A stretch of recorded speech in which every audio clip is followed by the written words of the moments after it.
આગળ વાત કરીએ અમદાવાદમાં એએમટીએસ બીઆરટીએસ મુસાફરો માટે મહત્વપૂર્ણ સમાચાર સામે આવ્યા। અમદાવાદમાં એએમટીએસ બીઆરટીએસ માટે હવે એક જ ટિકિટ નીકળશે। અમદાવાદમાં સિંગલ વિન્ડો ટિકિટ સિસ્ટમ લાગુ કરવામાં આવશે। એએમટીએસ બીઆરટીએસના મુસાફરોને એપ અને સોફ્ટવેર મારફતે ટિકિટ મળશે।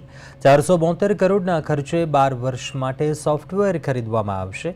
મુસાફર એપ મારફતે એક બસમાં બેસી જે સ્ટોપ સુધી જશે તેના પૈસા કપાશે। જેટલા બસ સ્ટોપ બદલશે તે પ્રમાણે એપથી રૂપિયા કપાશે। એએમટીએસ બીઆરટીએસમાં ફિઝિકલ ટિકિટ ઓછી કરવામાં આવશે।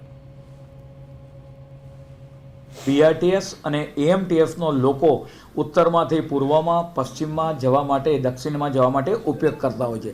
રોજિંદા 6 લાખ કરતાં વધારે મુસાફરો એએમટીએસ અને બીઆરટીએસનો ઉપયોગ કરતા હોય છે અને મહાનગરપાલિકા દ્વારા ઝડપી સેવા બીઆરટીએસ અને એએમટીએસની પૂરી પાડવામાં આવતી હોય છે। મહાનગરપાલિકા દ્વારા આજની સ્ટેન્ડિંગ કમિટીમાં એક સિમલેસ ટિકિટ કે બંનેની વન મોબિલિટી કે બે બીઆરટીએસ અને એએમટીએસ એક જ આપણે વાત કરીએ કે ટિકિટની અંદર મુસાફરી કરી શકે, સિંગલ મોબિલિટી સિસ્ટમ માટેનું જે ટેન્ડર હતું એને મંજૂર કરવામાં આવ્યું છે। પરિણામે કોઈપણ વ્યક્તિ સિંગલ ટિકિટ દ્વારા એએમટીએસ અને બીઆરટીએસમાં આપણે મુસાફરી કરી શકશે।